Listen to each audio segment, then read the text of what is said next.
Section Z was released in July of 1987 for the NES.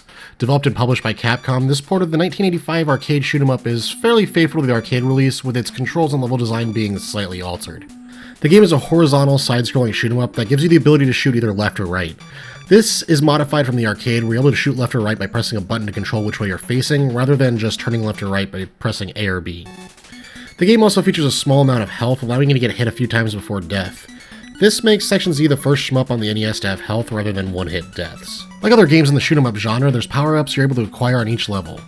You're able to increase your speed as well as upgrade your weapon. The game doesn't feature many upgrades to your weapon, with only 3 weapon variants other than your starting gun, but this isn't too uncommon for a game of this era. Section D does feature some non-linear level structure, with the ability to choose where you'll go at the end of each level with the choice of 2 teleporters. Aside from having varying difficulty from level to level, the levels can be completely skipped if you know where to go.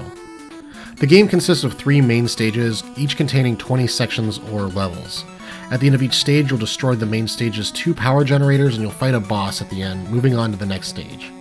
Although going back and playing it today, the game does seem fairly basic for a shoot-'em-up, it's actually rather innovative with its ability to shoot forward and backward and having non-linear level design.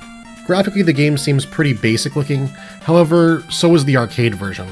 The backgrounds are repetitive, as are the foregrounds. A sort of neat feature of the game is that the guy you control does walk on the ground when you touch the ground, which is pretty nifty looking. It could be nostalgia speaking, but the game's music is great. Maybe not as good as later Capcom games, but it's still catchy and feels like it's starting to get the iconic Capcom sound down. The game's soundtrack is on the shorter side, but every track is good. Overall, Section Z is an innovative shmup with lackluster graphics. The game's level design and gameplay push the genre where it hadn't gone prior on the console, and because of this it's worth checking out. It's also one of the more common and affordable Capcom titles on the NES, so it's not hard to find either, and it's worth checking out if you're into the shoot-'em-up genre.